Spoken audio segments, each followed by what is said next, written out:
the church bells had been practicing all morning. Not for anyone in particular, just the old custodian, who insisted every wedding deserved bells that sounded as though heaven itself had approved the invitation.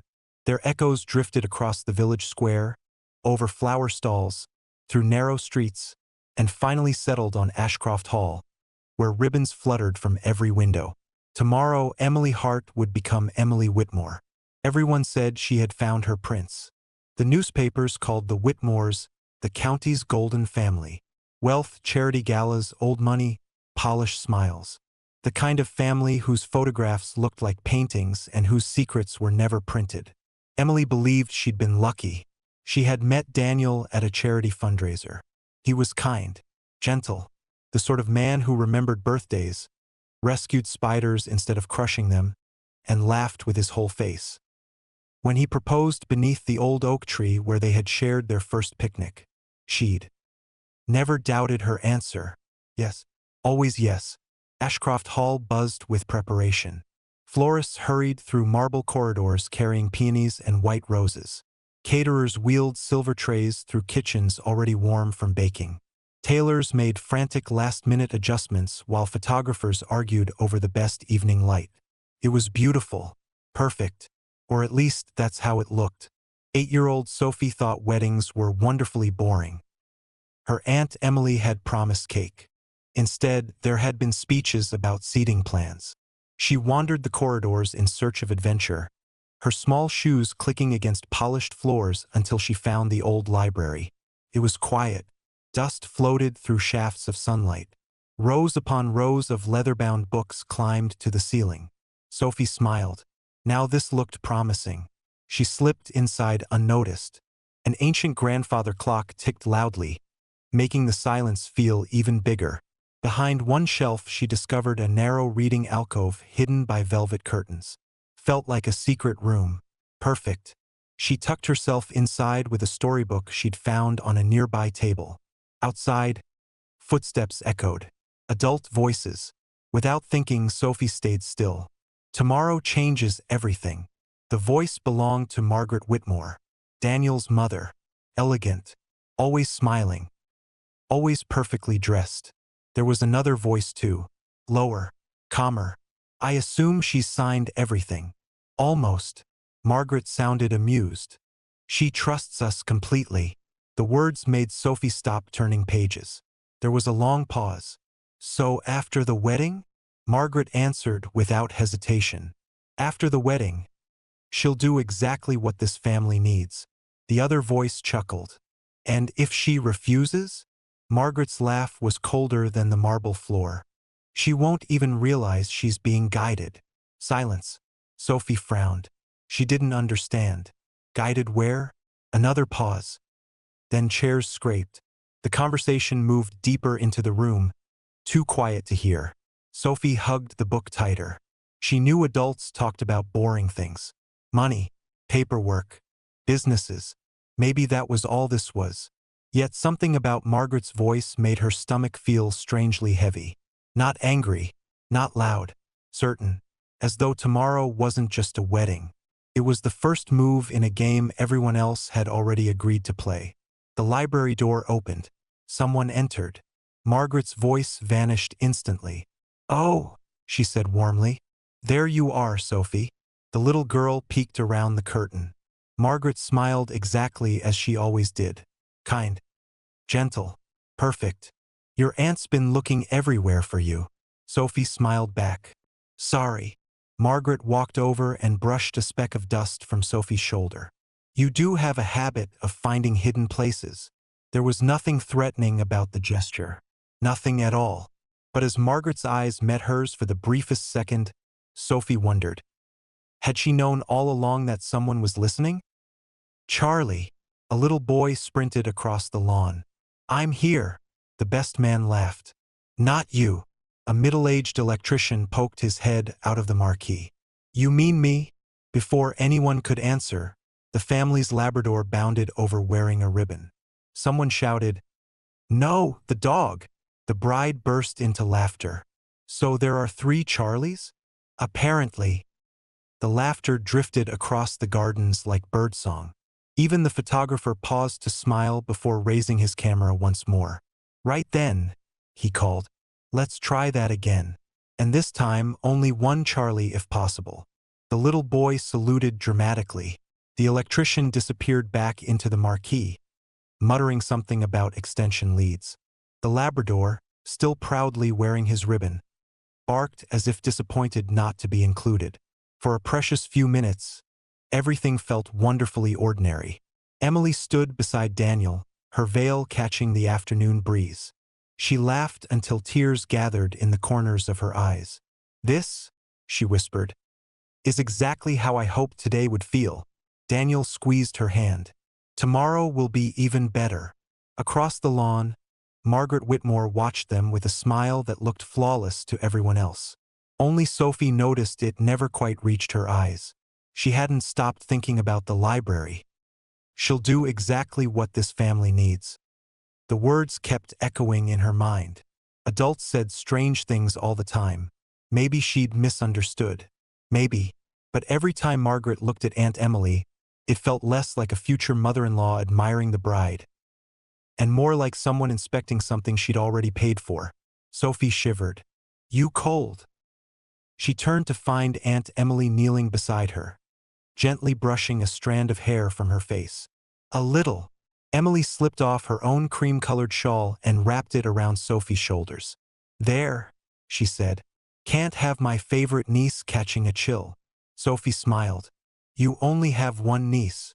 Emily laughed. "Exactly. Makes choosing a favorite much easier." The photographer clapped his hands. "Family portrait." Everyone began gathering on the stone steps. Margaret took her place beside Emily without hesitation. Daniel stood proudly at his bride's side. The children shuffled into the front row, trying not to fidget. "Everyone looking this way," called the photographer. Sophie looked towards the camera, but her eyes drifted to Margaret instead. For just a heartbeat, Margaret wasn't smiling. She was staring past the camera toward the manor house, where a man in a dark suit had quietly arrived carrying a slim leather folder. He gave the smallest nod. Margaret returned it almost imperceptibly. Then, as the camera shutter clicked, her warm smile returned as though it had never left. Chapter 3. The guest nobody invited. The photograph was taken at exactly 4:17 in the afternoon. Later, Emily would look at that picture dozens of times. She would notice the flowers, the sunlight, Daniel's hand resting gently over hers, the way everyone looked happy. She would never forget the one detail she didn't notice at the time. A stranger standing behind the glass doors of Ashcroft Hall, watching. The evening celebrations began as the sun dipped below the trees. The garden transformed. Fairy lights flickered above the guests. Candles glowed along the pathways. The sound of music floated through the warm air as everyone moved between the marquee and the terrace. It was the kind of evening people remembered, the kind they described with words like magical. Emily believed it was. She danced with Daniel beneath strings of lights, laughing when he stepped on her shoe. "You're supposed to be good at this," she teased. "I never claimed to be. You literally told me you had rhythm." "I said I had rhythm. I didn't say it was useful." She laughed again. For a moment there was no Margaret, no strange conversation, no whispers, no feeling that something was waiting just out of sight. Just Emily and Daniel. Just love. Across the room, Sophie sat at a table with a glass of lemonade, watching the adults. Children were funny. Adults thought they were invisible. They weren't. They whispered when they thought nobody was listening. They changed their voices when certain people walked into a room. They smiled with their mouths but not their eyes. Sophie noticed things, especially Margaret. The woman who had been so kind in the library was now standing near the entrance, speaking quietly to the man with the leather folder. Sophie recognized him. He had been in the family photograph. Not close enough to be part of it, just close enough to be seen. She slipped away from the table, not because she wanted to spy. At least that was what she told herself. She just wanted to know. The hallway outside the marquee was cooler than the garden. The sounds of laughter faded with every step. She stopped near the old drawing room. Voices. Again. I don't like surprises. Margaret. The man's voice followed. Then you should have prepared better. Sophie leaned slightly closer. The door wasn't fully shut. The agreement was clear, Margaret said. It was clear to you. Pause. And now? Now the problem is that Emily believes this is a love story. Sophie frowned. A cold feeling settled in her stomach. The man continued. Daniel was always too sentimental. Margaret sighed. That is his weakness. Or his strength. No, she replied. Strength is knowing what people need from you. The words sounded wrong, like something from a story where the villains knew they were villains. Sophie held her breath. What happens if she finds out? The man asked. Margaret didn't answer immediately. When she did, her voice was quiet. She won't. A floorboard creaked. Sophie froze. The voices stopped. For one terrifying second, she thought they had heard her. Then Margaret spoke again. Tomorrow, after the vows, everything changes. Sophie stepped backwards. Tomorrow, the wedding, the vows. Everything changes. She turned to leave and walked straight into someone. A hand caught her shoulder before she fell. Careful there. She looked up. Daniel, her aunt's future husband. Sorry, Sophie whispered. Daniel smiled. No harm done. Exploring the old house. She nodded. Yeah.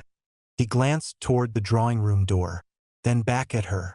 Something flickered across his face. Not anger, not suspicion. Something closer to worry. Sometimes, he said gently, old houses have a lot of stories. Sophie looked toward the closed door. Do they have secrets too? Daniel was quiet. For a moment, the cheerful groom disappeared. Then he smiled. Every family has secrets. The answer should have comforted her. Instead, frightened her more, because Daniel hadn't asked why she wanted to know. As if he already knew. Chapter 4 The morning of the vows. The morning arrived too quickly. That was the first thing Emily noticed. Everyone had told her wedding days flew by, but she hadn't believed them. She thought there would be endless hours to soak everything in. The flowers, the dress, the excitement, the feeling of standing on the edge of a brand new life. Instead, she opened her eyes and the day was already waiting. Sunlight spilled through the curtains of the bridal suite at Ashcroft Hall, painting golden shapes across the floor. For a few seconds, she simply lay there smiling. Today. The word felt impossible. Today she would marry Daniel. Today she would become part of the Whitmore family. A family everyone admired. A family everyone trusted. She had no idea that, downstairs, some people were counting on that trust. Hold still. Emily laughed as her bridesmaid fixed the final curl in her hair. I am holding still. You moved. I breathed. That counts. The room filled with laughter. For a moment, the worries of the previous evening seemed ridiculous. The strange conversation. The mysterious man. The feeling that something wasn't right. Maybe she had imagined it. Maybe Sophie had misunderstood. Children heard things. Children mixed things up. Adults did too. Emily looked at herself in the mirror. The dress fitted perfectly. The veil rested softly over her shoulders.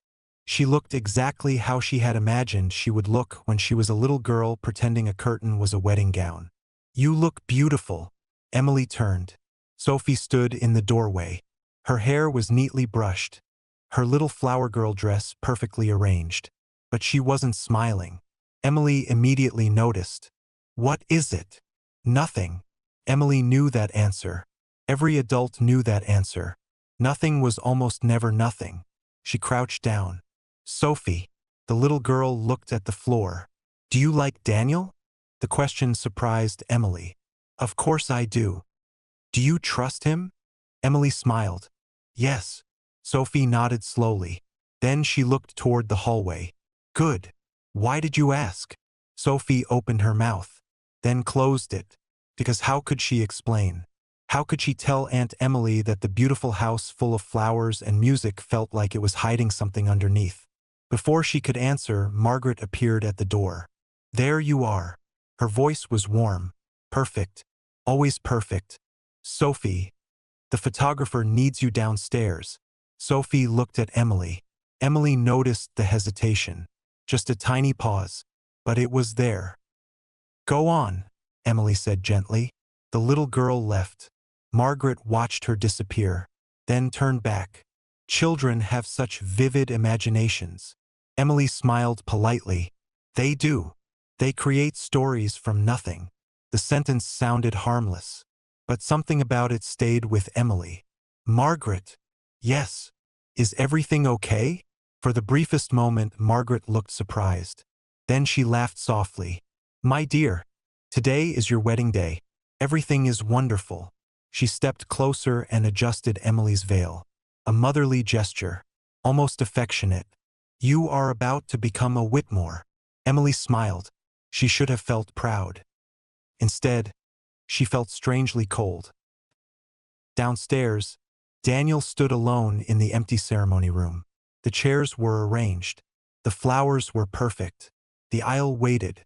On the table beside him sat a small envelope. No name, no address, just his initials. DW. He stared at it. He had been avoiding opening it since it arrived that morning, because he already knew who had sent it, and he already knew what it meant. The door opened. Daniel quickly picked up the envelope. Too quickly. The person entering noticed. Everything ready? Daniel looked up. It was the man from yesterday. The one with the leather folder.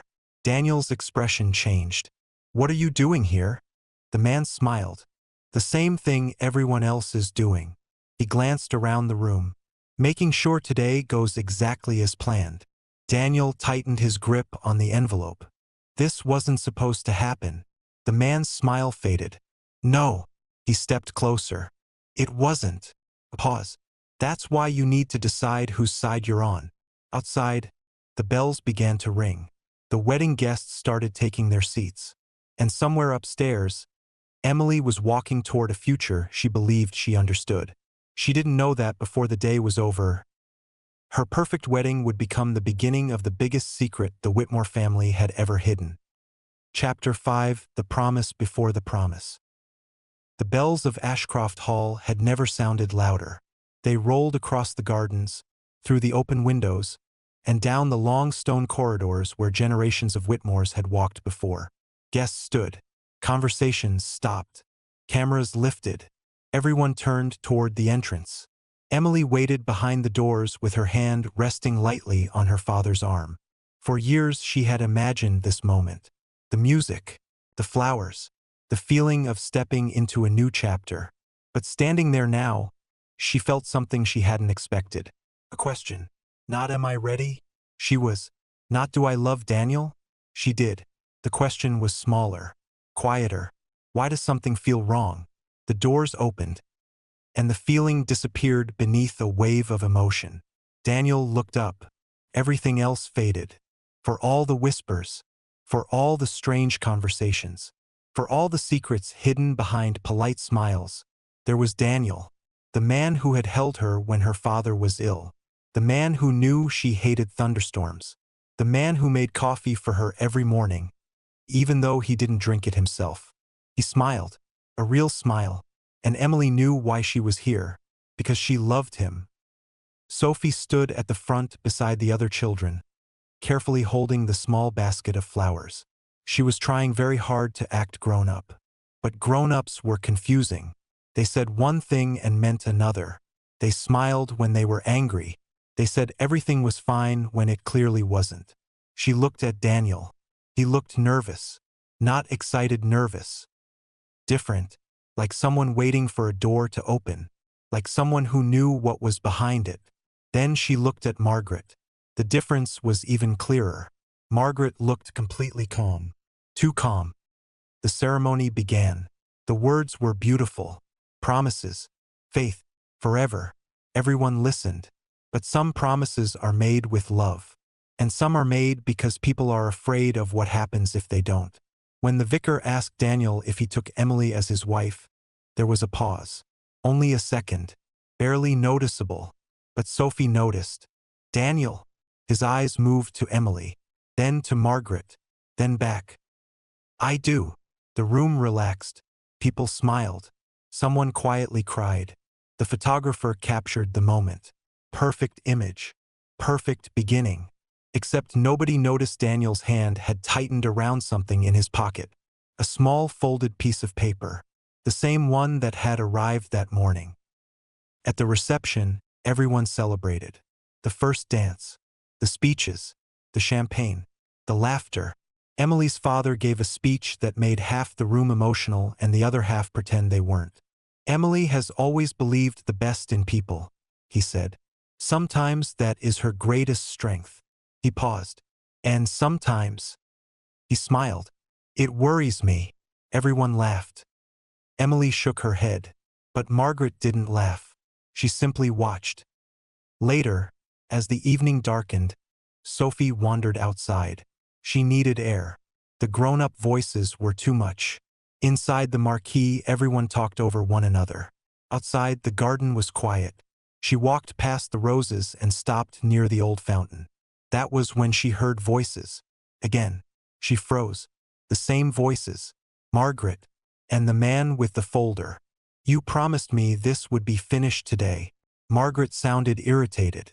I said it would begin today. Do you understand what happens if Emily finds out? A pause. Then Margaret answered. By the time she understands what is happening. The sound of her heels moved closer. It will be too late. Sophie stepped backwards. A twig snapped beneath her shoe. Silence. The voices stopped. Her heart raced. The garden suddenly felt enormous. A shadow moved near the fountain. Who's there? Sophie's breath caught. She didn't move. The shadow stepped closer. And then, a familiar voice spoke. Sophie. She looked up. Daniel. Relief flooded through her. But it didn't last. Because Daniel wasn't looking at her. He was looking past her. Toward the place where Margaret had been standing. And his expression wasn't surprise. It was fear. Later that night, after the final guests had gone, Daniel stood alone in the ceremony room. The flowers were beginning to wilt. The candles had burned low. The perfect wedding day was over. He unfolded the paper from his pocket. 3 words were written across it. You know everything.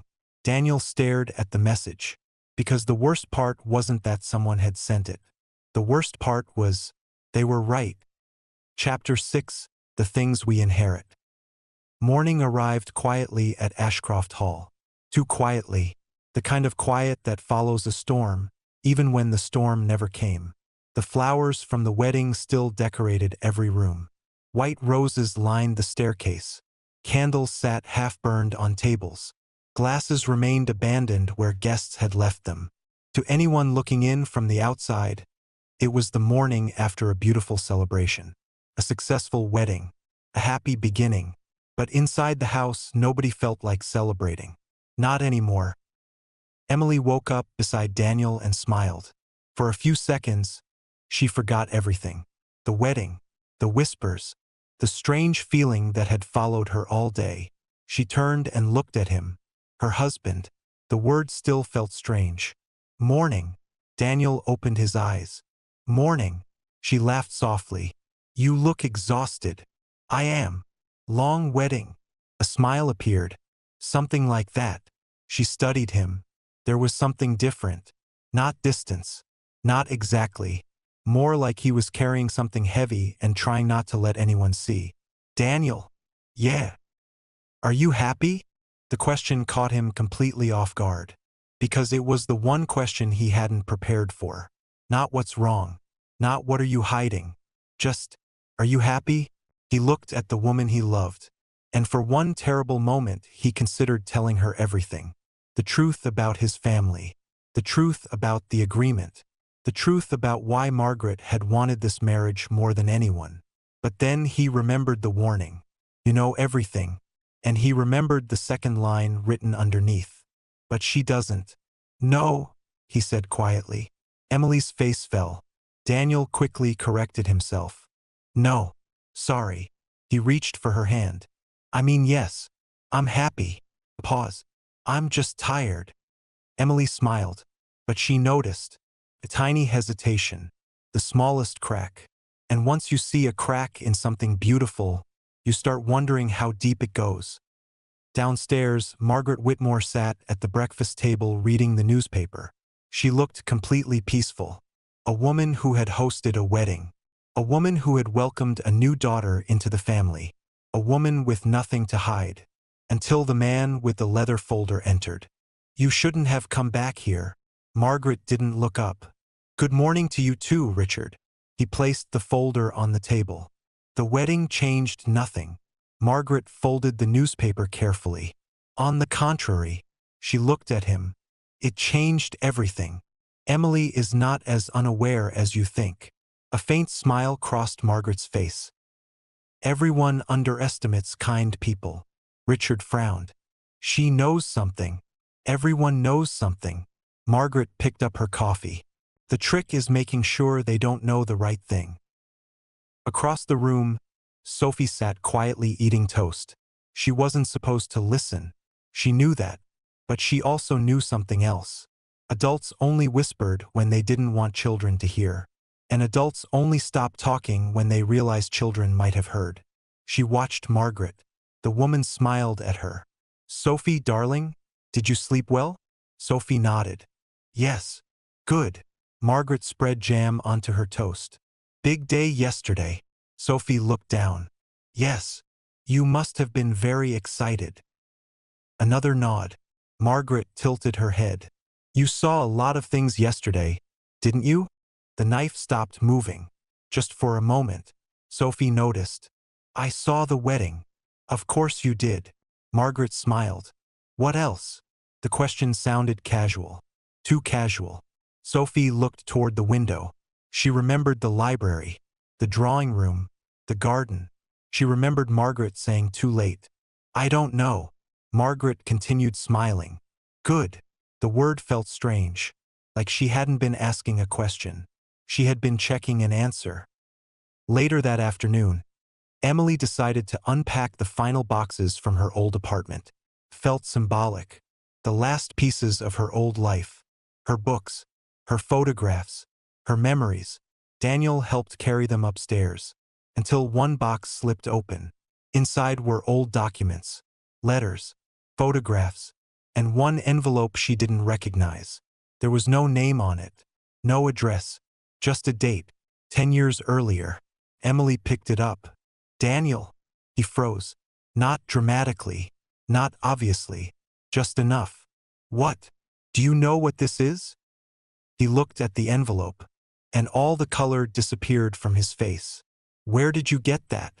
Emily frowned. "From my box." Daniel stepped closer. "Emily." The way he said her name frightened her. Not because he was angry, because he sounded afraid. "What is it?" He didn't answer. Instead, he reached for the envelope, but Emily pulled it back. "No." A silence filled the room. The first real silence between them as husband and wife.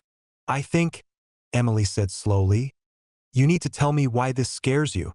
Daniel looked at her, and for the first time since she met him, she wondered if she truly knew him at all. That night, Sophie found something strange. A photograph. It had fallen from the old envelope Emily had discovered.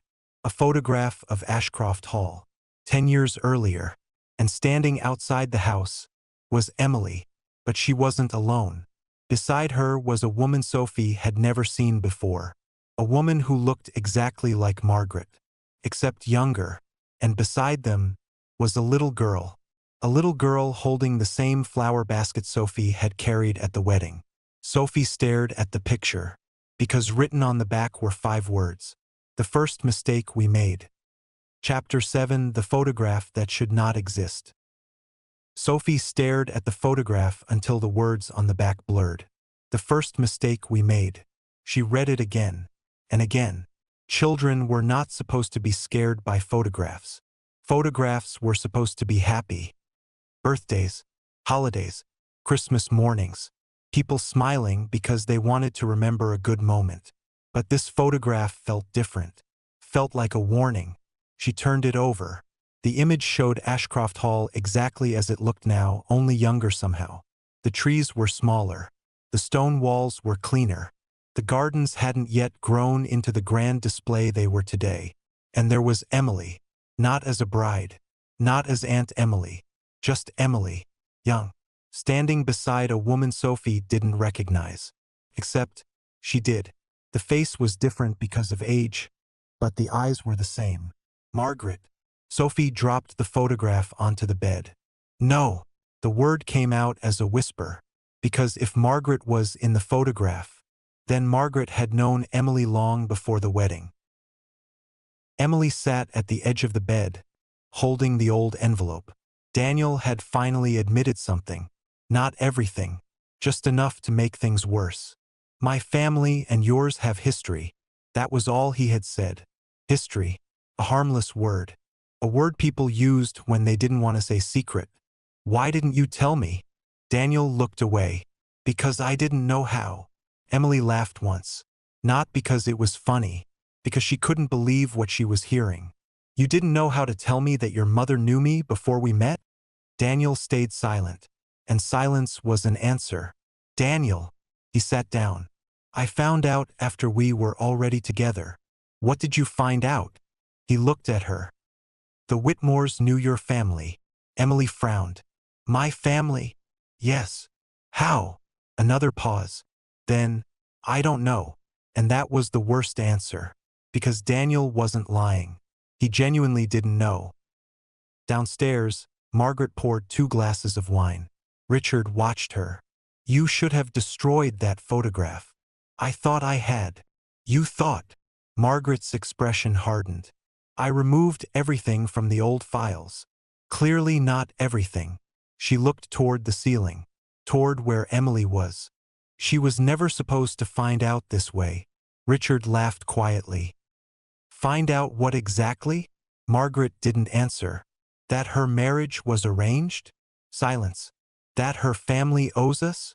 Silence. That Daniel wasn't the first Whitmore to be connected to her? Margaret placed the glass down. Carefully. Be very careful, Richard. Why? Because some secrets are dangerous. He smiled. And some are just embarrassing. Margaret's eyes narrowed. You have no idea what you're dealing with. That evening, Emily made a decision. She wasn't going to ask questions anymore. Questions could be avoided. People could lie. People could change the subject. Instead, she was going to look. She returned to the old envelope. Inside were several documents. Most were faded and difficult to read. But one page stood out. A name. Her name. Emily Hart. A date. 10 years earlier. And underneath, transfer agreement pending completion of Whitmore family conditions. Emily stared. Transfer. Agreement. Conditions. Words that belonged in business. Not love. Not marriage. Not family. What were you involved in? The question escaped before she realized she had spoken aloud. Meanwhile, Sophie sat on the staircase. She wasn't trying to listen. Not this time. But voices carried in old houses. Especially old houses full of secrets. Daniel stood in the hallway. His voice was quiet. I need to know the truth. Margaret answered. You already do. No. Daniel sounded angry now. I know what you told me. A pause. I don't know what happened. Sophie held her breath. Margaret's voice softened. You were a child, Daniel. What does that mean? It means you remember what we wanted you to remember. The hallway went silent. Then Daniel spoke. What did you do? Margaret didn't answer. And somehow, that was worse. Later that night, Sophie found Daniel alone in the garden. He looked different without the wedding suit, without the smile, without everyone watching, just a person standing beneath the stars. She walked over carefully. Daniel. He turned. Sophie. She held out the photograph. His face changed immediately. Where did you get this? Emily's box. He took it from her. His hands shook. Does Aunt Emily know? No. Daniel looked back toward the house. The lights glowed warmly through the windows. It looked peaceful, safe, but they both knew better now. Sophie, he said quietly. Yes. If anyone asks. She waited. Don't say you found this. Why? Daniel looked at the photograph. Because for the first time he understood something. The person who had been watching the family secrets wasn't the only one in danger. The secrets themselves were starting to wake up. Because, he whispered, someone worked very hard to make sure this picture disappeared. The wind moved through the trees. And somewhere inside Ashcroft Hall, a drawer opened, a file was removed, and another secret began to come to light. Chapter 8, The Name Written in Ink. The old house had a way of remembering. That was what Emily thought as she walked through Ashcroft Hall after midnight. Every room seemed to hold a piece of the past. The library where Sophie had hidden. The drawing room where whispers became warnings. The ceremony room where promises had been made. Promises. That word bothered her now. Because promises only mattered when they were honest. And Emily no longer knew which parts of her life had been built on truth. Daniel found her standing in front of the old family portraits. You should be asleep. She didn't turn around. So should you. A small smile appeared. Fair point. But it disappeared quickly. Emily looked at him. How long have you known? Daniel knew exactly what she meant. I don't know everything. That's not an answer. No. He looked down. It's not. For a moment, neither of them spoke. The silence between them wasn't empty anymore. It was full. Full of questions. Full of things they were afraid to say. Tell me about my family. Daniel swallowed. I only know pieces.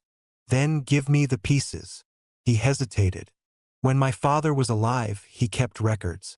Of what? Everything. Emily looked confused. That's a strange thing to say. Not in my family. He walked toward one of the portraits. My father believed information was power. Emily looked at the painting. An older man stood proudly in the frame. Cold eyes. A serious expression. A man who looked like he had never apologized for anything. Your grandfather? Daniel nodded. Arthur Whitmore. Emily studied the portrait.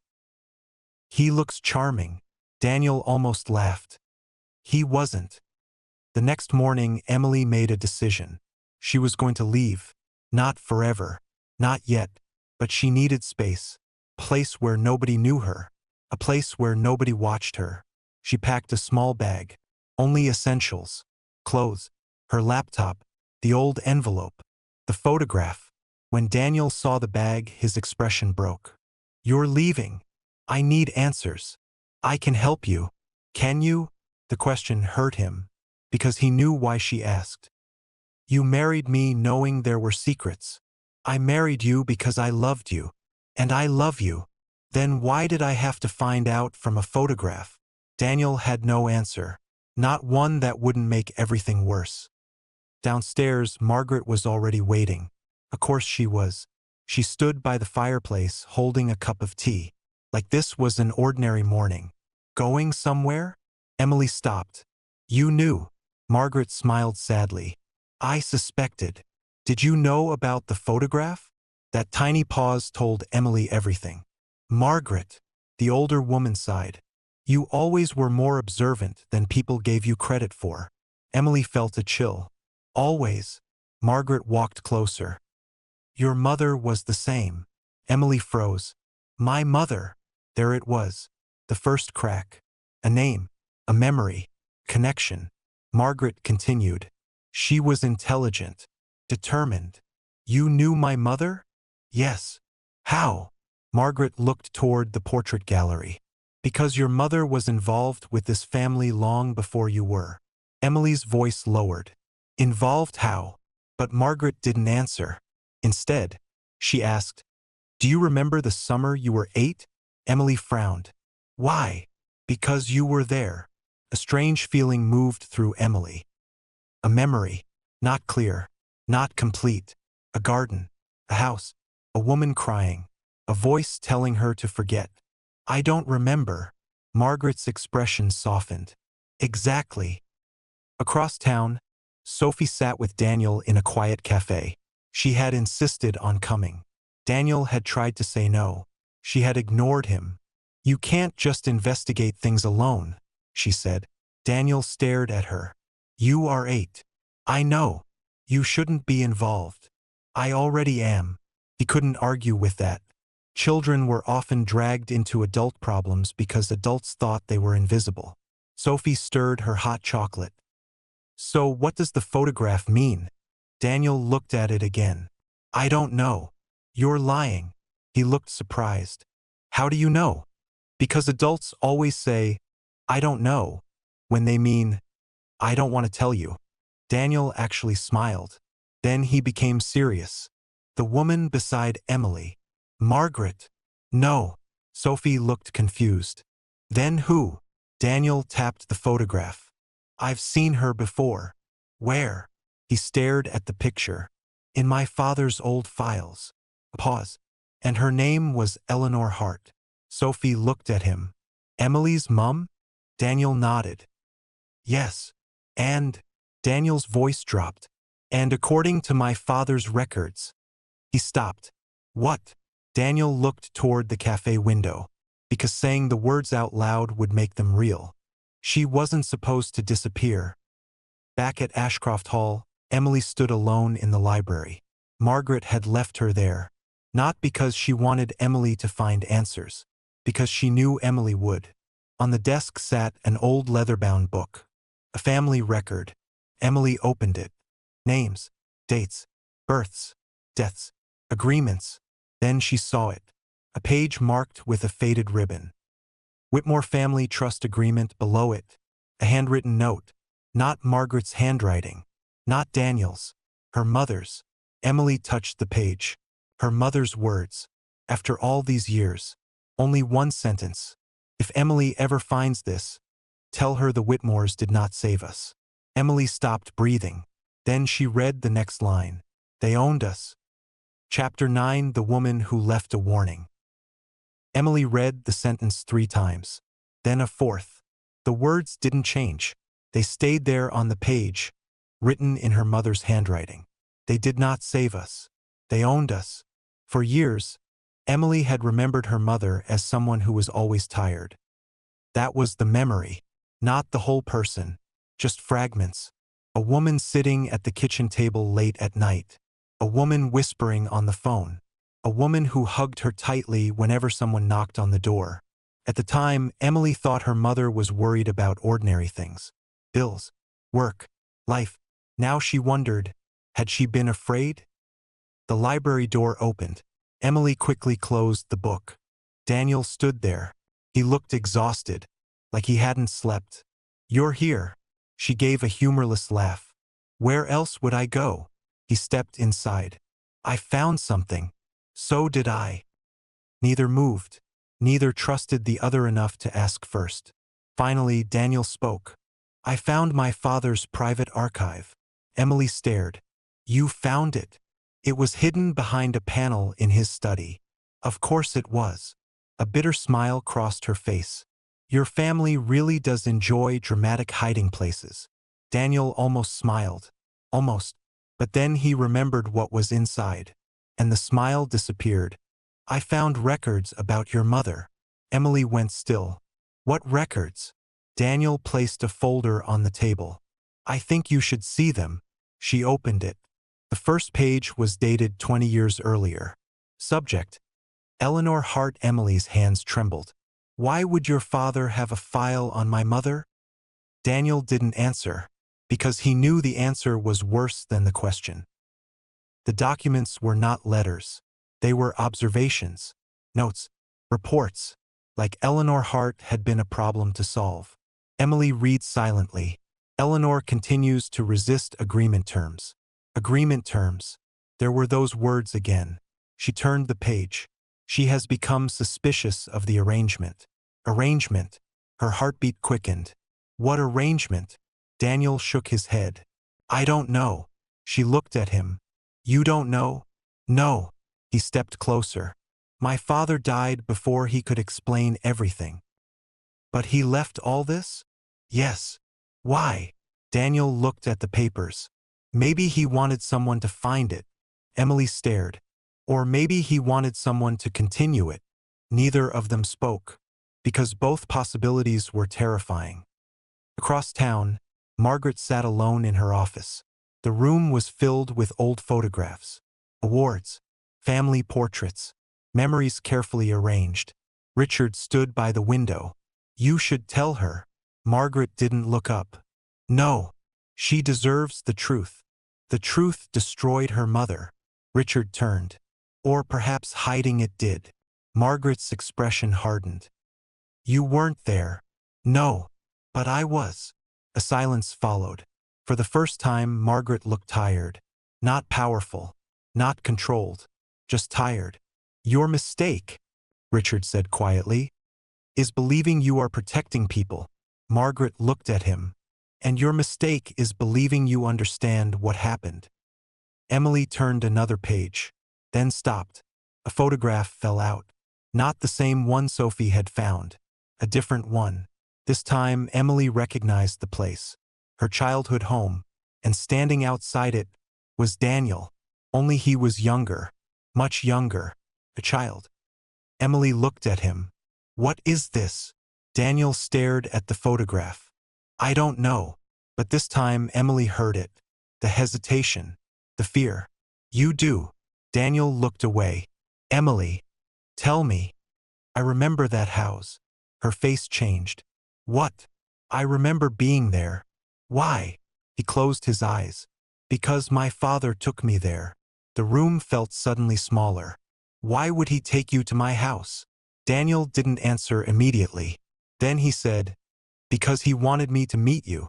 Emily stepped back. "What?" Daniel looked at her. "I was 8 years old. The same age she had been. When I met you." That night, Sophie sat at Ashcroft Hall's kitchen table drawing. She had drawn the wedding, the flowers, the cake, the people dancing. But now she added something else. A door. A locked door. And behind it, a question mark. The housekeeper looked over her shoulder. "That's a strange thing to draw." Sophie shrugged. "I think houses keep secrets." The housekeeper smiled. "Some do." Sophie looked up. "What about this one?" The woman's smile faded. After a moment she answered, "This one doesn't keep secrets." She looked toward the dark hallway. "It keeps people." Daniel stood in the library doorway long after Emily had left. The truth was finally catching up with him. He had spent years believing he had met Emily by chance, believing their love story belonged only to them. But now he wondered, had someone introduced them? Had someone arranged their paths? Had every moment leading to this wedding been planned? His phone buzzed. A message. Unknown number. One sentence. "Ask your mother why Eleanor Hart disappeared." Daniel stared at the screen, then slowly looked toward the portrait of Arthur Whitmore. Because suddenly, the biggest mystery wasn't what his family had done. It was what they were still doing. For the first time since she arrived at Ashcroft Hall, Emily locked a door. It was a small thing, almost meaningless, but it felt important.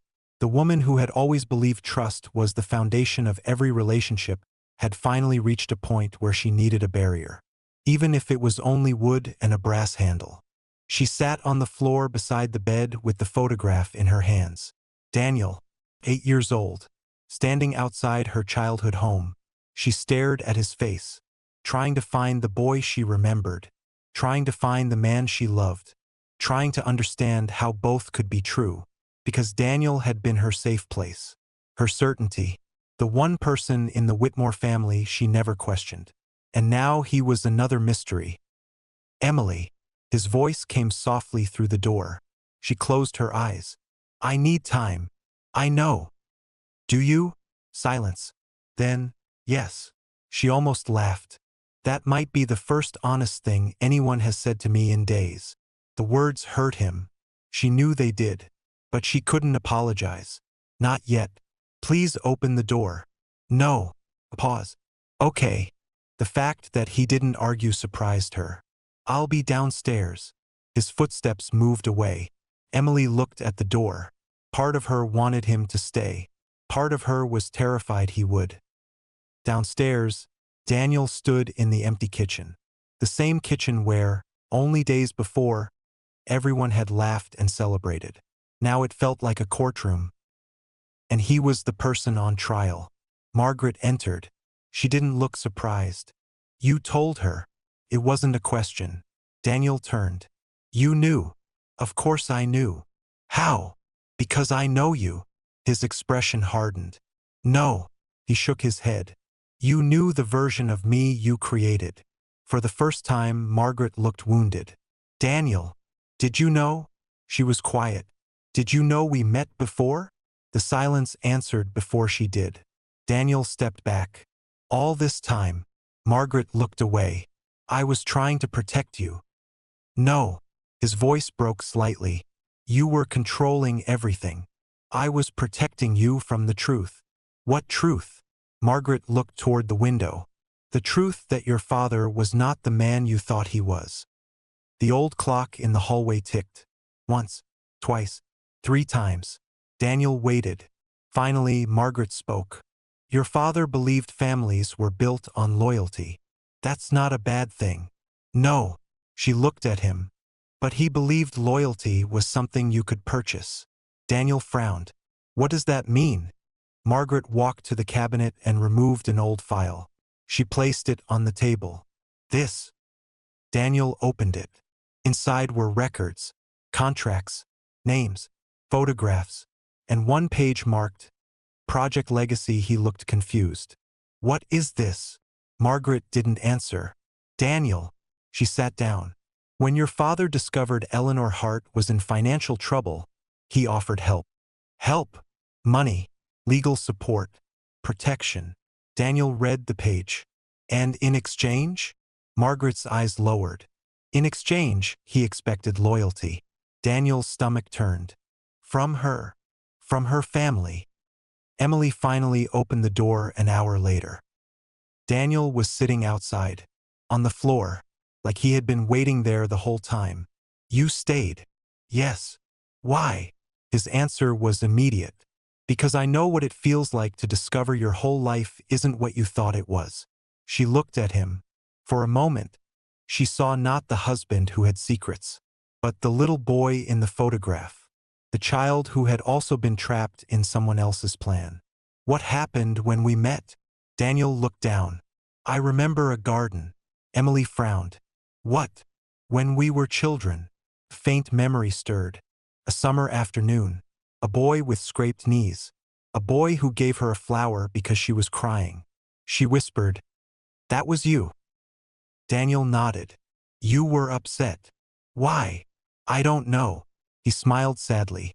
You told me someone had taken something from you. Emily felt cold. What? I don't know. Daniel.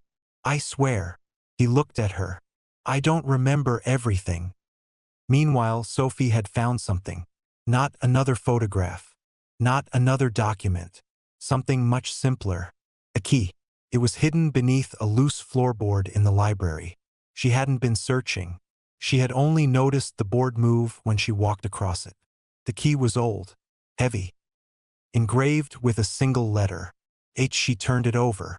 On the back was a date. The same date as the photograph. 10 years earlier. Sophie looked toward the locked cabinet at the end of the library. The cabinet nobody ever opened. The cabinet Margaret had once told a staff member was not to be touched. Sophie held the key, then looked at the cabinet. Children were not supposed to solve adult mysteries. But sometimes, adults hid things so badly that children were the only ones who noticed. That evening, Emily, Daniel, and Sophie stood in the library. Together. For the first time. Daniel looked at the key. Where did you find this? Sophie answered honestly. The house gave it to me. Emily smiled sadly. Sophie. I know that sounds silly. No. Daniel looked around the room. It doesn't. He walked toward the cabinet. The key slid into the lock perfectly. Everyone held their breath. The door opened. Inside was one single item. A box. No label. No name. Just a piece of paper resting on top. Emily picked it up. The handwriting was familiar. Her mother's. 3 words.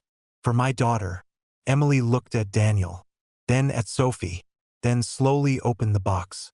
And inside was the truth her mother had spent years trying to hide. Chapter 10: The Boy in the Photograph. For the first time since she arrived at Ashcroft Hall, Emily locked a door. It was a small thing, almost meaningless, but it felt important. The woman who had always believed trust was the foundation of every relationship had finally reached a point where she needed a barrier, even if it was only wood and a brass handle. She sat on the floor beside the bed with the photograph in her hands. Daniel, 8 years old, standing outside her childhood home. She stared at his face, trying to find the boy she remembered, trying to find the man she loved, trying to understand how both could be true. Because Daniel had been her safe place, her certainty, the one person in the Whitmore family she never questioned. And now he was another mystery. Emily. His voice came softly through the door. She closed her eyes. I need time. I know. Do you? Silence. Then, yes. She almost laughed. That might be the first honest thing anyone has said to me in days. The words hurt him. She knew they did. But she couldn't apologize. Not yet. Please open the door. No. A pause. Okay. The fact that he didn't argue surprised her. I'll be downstairs. His footsteps moved away. Emily looked at the door. Part of her wanted him to stay. Part of her was terrified he would. Downstairs, Daniel stood in the empty kitchen. The same kitchen where, only days before, everyone had laughed and celebrated. Now it felt like a courtroom, and he was the person on trial. Margaret entered. She didn't look surprised. You told her. It wasn't a question. Daniel turned. You knew. Of course I knew. How? Because I know you. His expression hardened. No. He shook his head. You knew the version of me you created. For the first time, Margaret looked wounded. Daniel, did you know? She was quiet. Did you know we met before? The silence answered before she did. Daniel stepped back. All this time. Margaret looked away. I was trying to protect you. No. His voice broke slightly. You were controlling everything. I was protecting you from the truth. What truth? Margaret looked toward the window. The truth that your father was not the man you thought he was. The old clock in the hallway ticked. Once, twice, 3 times. Daniel waited. Finally, Margaret spoke. Your father believed families were built on loyalty. That's not a bad thing. No. She looked at him. But he believed loyalty was something you could purchase. Daniel frowned. What does that mean? Margaret walked to the cabinet and removed an old file.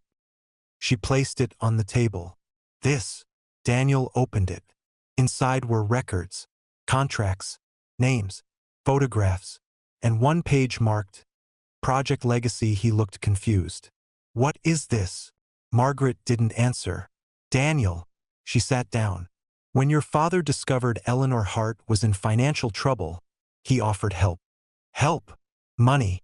Legal support. Protection. Daniel read the page. And in exchange? Margaret's eyes lowered. In exchange, he expected loyalty. Daniel's stomach turned. From her. From her family. Emily finally opened the door an hour later. Daniel was sitting outside, on the floor, like he had been waiting there the whole time. You stayed. Yes. Why? His answer was immediate.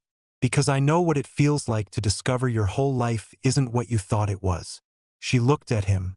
For a moment, she saw not the husband who had secrets, but the little boy in the photograph, the child who had also been trapped in someone else's plan. What happened when we met? Daniel looked down. I remember a garden. Emily frowned. What? When we were children. Faint memory stirred. A summer afternoon. A boy with scraped knees. A boy who gave her a flower because she was crying. She whispered, That was you. Daniel nodded. You were upset. Why? I don't know. He smiled sadly.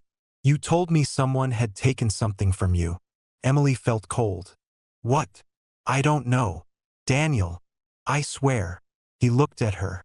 I don't remember everything. Meanwhile, Sophie had found something. Not another photograph. Not another document. Something much simpler. A key. It was hidden beneath a loose floorboard in the library. She hadn't been searching. She had only noticed the board move when she walked across it. The key was old, heavy, engraved with a single letter. H. She turned it over. On the back was a date. The same date as the photograph. 10 years earlier. Sophie looked toward the locked cabinet at the end of the library. The cabinet nobody ever opened. The cabinet Margaret had once told a staff member was not to be touched. Sophie held the key, then looked at the cabinet. Children were not supposed to solve adult mysteries. But sometimes, adults hid things so badly that children were the only ones who noticed. That evening, Emily, Daniel, and Sophie stood in the library. Together. For the first time, Daniel looked at the key. "Where did you find this?" Sophie answered honestly. "The house gave it to me." Emily smiled sadly. "Sophie, I know that sounds silly." "No." Daniel looked around the room. "It doesn't." He walked toward the cabinet. The key slid into the lock perfectly. Everyone held their breath. The door opened. Inside was one single item. A box. No label. No name. Just a piece of paper resting on top. Emily picked it up. The handwriting was familiar. Her mother's. 3 words. "For my daughter." Emily looked at Daniel. Then at Sophie. Then slowly opened the box. And inside was the truth her mother had spent years trying to hide. End of chapter 10. Chapter 11. The box. For a moment nobody moved. The box sat on the library table like it had been waiting. Waiting for years. Waiting for the right person to open it. Emily stared at the handwriting on the paper. "For my daughter." Her mother's handwriting. Not a copy. Not a memory. Her mother's actual words. A part of her that had been lost. She reached out slowly. Daniel placed a hand on her shoulder. "Emily." She looked at him. "I need to know." He nodded. "I know." Sophie stood quietly beside them. For once, she didn't feel like a child. She felt like someone who had been trusted with something important. Inside the box were 3 things. A photograph, a small audio recorder, and a bundle of letters tied together with faded blue ribbon. Emily picked up the photograph first. It showed her mother, Eleanor, standing in the garden of Ashcroft Hall. But this time she wasn't alone. Beside her stood a younger Margaret. They weren't smiling. They weren't friends. They looked like 2 people standing on opposite sides of something neither wanted to admit. Emily turned the photograph over. A date, 20 years earlier. And underneath, "The day I realized kindness can have a price." The letters were harder. The first one was dated shortly after Emily's 8th birthday. "Dear Emily, if you are reading this, then I failed to protect you from the truth." Emily stopped. Her eyes filled. Daniel looked away. Some things felt too private to witness. Even for him. "I want you to know one thing before anything else. I loved you. Every decision I made was because of you." Emily pressed the letter to her chest. Then continued. "The Whitmores will tell you they helped us. In some ways they did. That is what makes it so difficult. The most dangerous people are not always the ones who hurt you. Sometimes they are the ones who save you first." Daniel looked at the documents again. "What did they do?" Emily kept reading. "When your father died, I had debts I could not escape. Arthur Whitmore offered assistance. At first, I believed he was generous. Then the conditions appeared." Emily looked up. Conditions. The same word. Again. She continued. "He wanted influence over decisions. Over where we lived. Over who we spent time with. He said it was not control.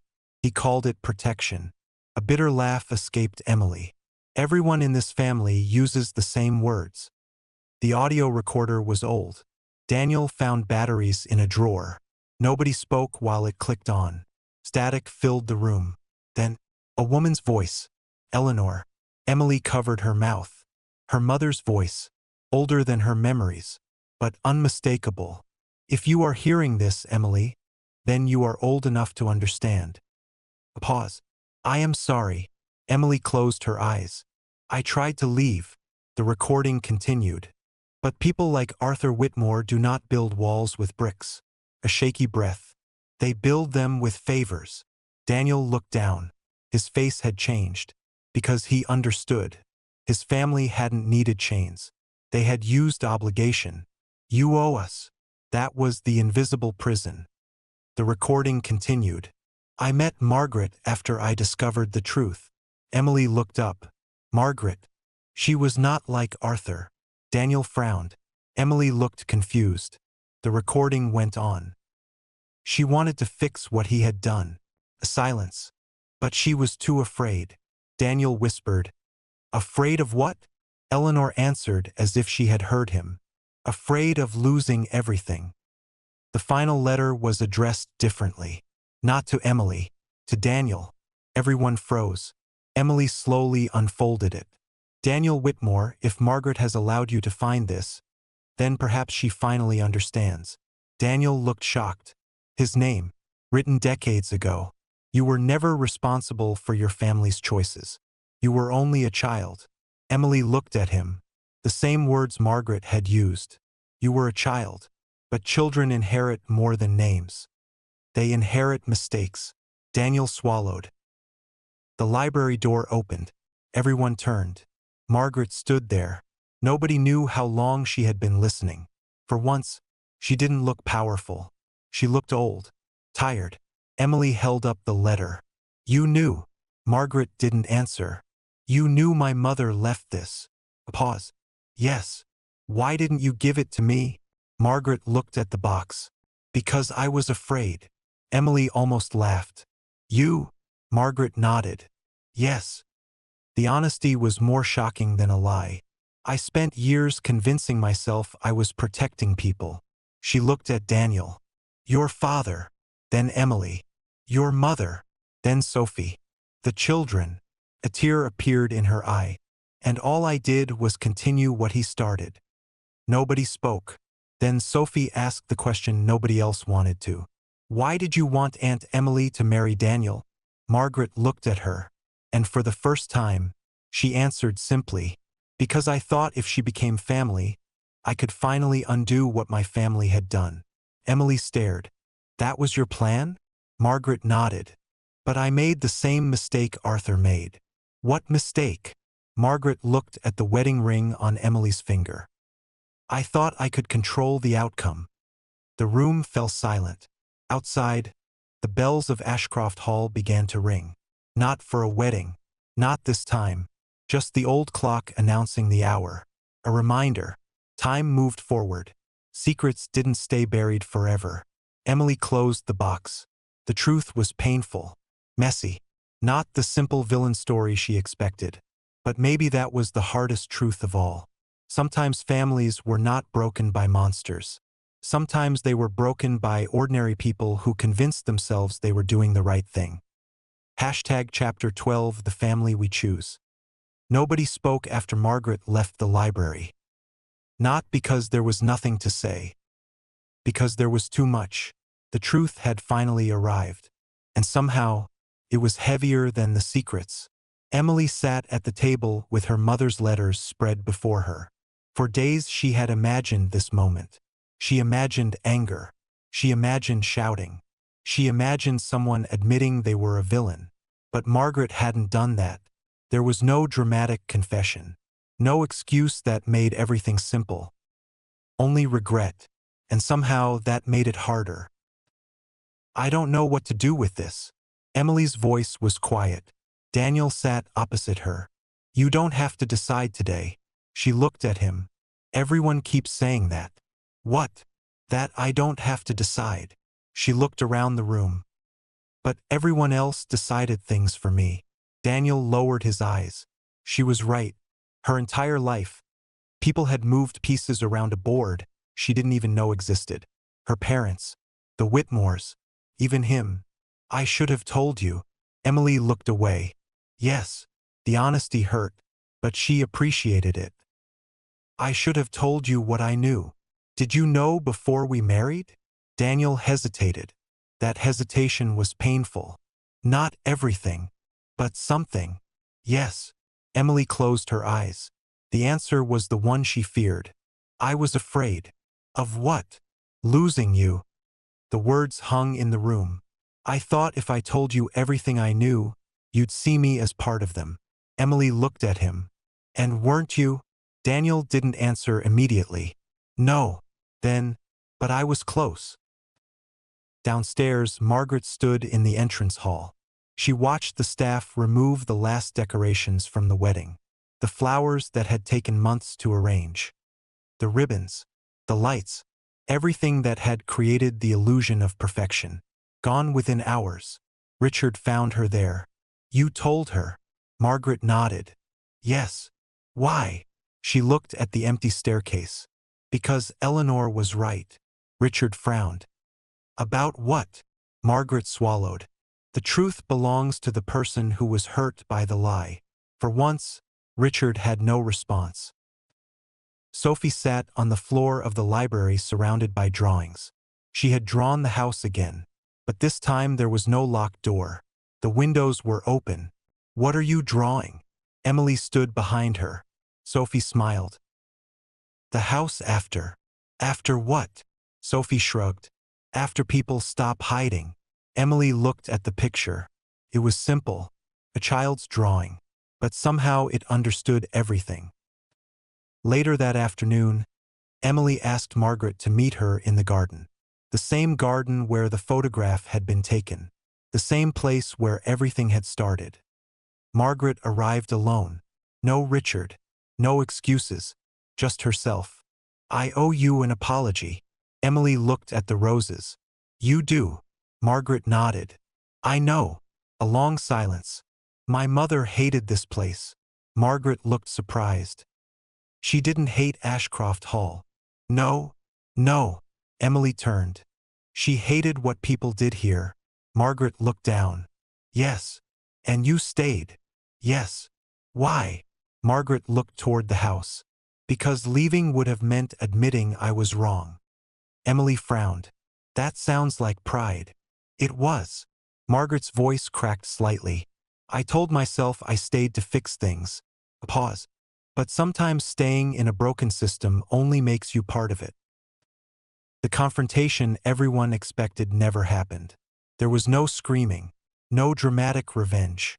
Just two women standing in a garden, both understanding that the past could not be changed. Only faced. I don't forgive you yet. Margaret nodded. I wouldn't expect you to. But I believe you are sorry. A small, sad smile. That's more than I deserve. Emily looked back at the house. The wedding was supposed to be the start of my new family. She paused. Instead, I found out my old one had been hiding. Margaret whispered. I'm sorry. Emily looked at her. Don't be sorry. A pause. Be different. That evening, Daniel packed a small suitcase. Emily watched from the doorway. Where are you going? To the guest cottage. Her expression changed. Daniel. I think we both need space. She nodded slowly. Not because she wanted him gone. Because she understood. For years, everyone had made choices for them. Maybe this was the first choice they were making themselves. Before he left, Daniel stopped. I love you. Emily looked at him. I know. It wasn't a goodbye. Not exactly. But it wasn't a promise either. Not yet. The next morning, a letter arrived at Ashcroft Hall. No sender. No address. Only Emily's name. Inside was a single page. One sentence. Her heart stopped. Because she recognized the handwriting. Not her mother's. Not Margaret's.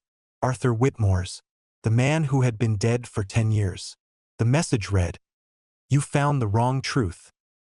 End of chapter 12 # chapter 13. The last secret. Emily read the sentence until the words stopped looking like words. You found the wrong truth. The letter shook slightly in her hand. Not because she was afraid. Not anymore. Fear belonged to the person who didn't understand what was happening. And Emily understood now. The Whitmores had spent years making people afraid of questions. She was done being afraid to ask them. Daniel arrived 20 minutes later. One look at Emily's face told him something had happened. What is it? She handed him the letter. He read it, and the color drained from his face. No. Emily watched him carefully. You know that handwriting? Daniel didn't answer. Daniel. He folded the paper. Yes. The word was barely audible. Whose is it? He looked toward the old house. My father's. Arthur Whitmore had been dead for 10 years. Everyone knew that. There were records, a funeral, a grave, a family that had mourned. But Daniel knew something else, something he had never told anyone. His father had always planned ahead, way ahead. Where would he keep something like this? Emily asked. Daniel stared at the letter. Somewhere he believed nobody would ever look. Sophie, who had been quietly listening from the doorway, raised her hand. Everyone looked at her. What? She shrugged. Adults hide things in obvious places. Daniel blinked. How do you mean? The places they think are too important to check. Emily smiled slightly. The house. Sophie nodded. The house. The search began in Arthur Whitmore's old study. The room had been untouched since his death. Not abandoned. Preserved. Like a museum dedicated to a man who wanted to be remembered. The desk, the shelves, the locked drawers, everything looked exactly as it had. Daniel ran his hand along the bookshelf. My father loved secrets. Emily looked around. Then let's find the one he was most proud of. It was Sophie who noticed it, not the adults. Sophie. The painting. Everyone turned. She pointed to a large portrait of Arthur. Why is that one crooked? Daniel walked over. He adjusted the frame. Nothing. Emily looked closer. Wait. Behind the painting was a small opening. A hidden compartment. Inside was a final file. Not old. Not dusty. Recent. Daniel opened it. The first page made him stop. Project Legacy, Final Review. Emily leaned closer. What is that? Daniel read silently. Then, it's about us. The file explained everything. Arthur's original plan had not been the wedding. The wedding had only been the final stage. Years earlier, he had believed the Hart family and Whitmore family should be permanently connected. Not through friendship, not through trust, through dependence. He wanted Daniel and Emily together because he believed the next generation would continue what he started. Perfect alliance, perfect family, perfect illusion. But there was something Arthur never understood. People were not investments. They were not contracts. They were not possessions. The final page was different. It wasn't a plan. It was a letter, written by Arthur. Daniel read it aloud. Asterisk. I have spent my life building something that cannot fall. Asterisk asterisk. But I fail to understand the one thing that makes families strong. Asterisk. He stopped. Emily looked at him. Keep going. He continued. Asterisk. Control creates obedience. Asterisk asterisk. Trust creates loyalty. Asterisk. Everyone was silent. Even Arthur, in the end, had recognized the truth. Too late, but he had recognized it. Later that evening, Margaret joined them in the study. Emily placed the file on the desk. Did you know about this? Margaret looked at the pages, then closed her eyes. No. For once, Emily believed her. He kept secrets from me too. Daniel looked at his mother. You were afraid of him. Margaret nodded. Yes. A pause. I thought power meant never being afraid. She looked around the room. I was wrong. Months later, Ashcroft Hall changed. Not overnight. Houses didn't heal that quickly. Neither did people. But slowly, the locked rooms were opened. The old files were destroyed. The stories were told honestly. The Whitmore name survived. But it became something different. Not a symbol of wealth. Not a symbol of influence. Just a name. And that was enough. Emily and Daniel renewed their vows 1 year later. Not because the first ones didn't matter. They did. But the first wedding belonged partly to everyone else. The family, the expectations, the secrets. The second one belonged only to them. No hidden agreements. No conditions. No plans. Just two people choosing each other. Again. Sophie stood at the front holding flowers. A different basket this time. A new one. When the ceremony ended, Daniel knelt beside her. You know, you were the best detective this family ever had. She grinned. I told you. Told me what? Houses keep secrets. Daniel smiled. And what did you learn? Sophie thought carefully, then answered, secrets don't stay secrets forever. That night, Emily walked through Ashcroft Hall alone. The same corridors, the same rooms, but everything felt different. The house was no longer watching, no longer hiding. The bells rang outside. The same bells that had announced a wedding built on secrets. Now they announced something else. A beginning, because the Whitmores had spent generations protecting their legacy. But Emily had learned something they never did. The greatest thing a family can leave behind is not power, not money, not a name. It is the truth. Thanks for sticking around until the end. If you found this story interesting, please consider giving this video a thumbs up. It really helps the channel. And if you want to hear plenty more stories just like this, go ahead and hit that subscribe button. There's a lot more to unpack in future videos. See you soon.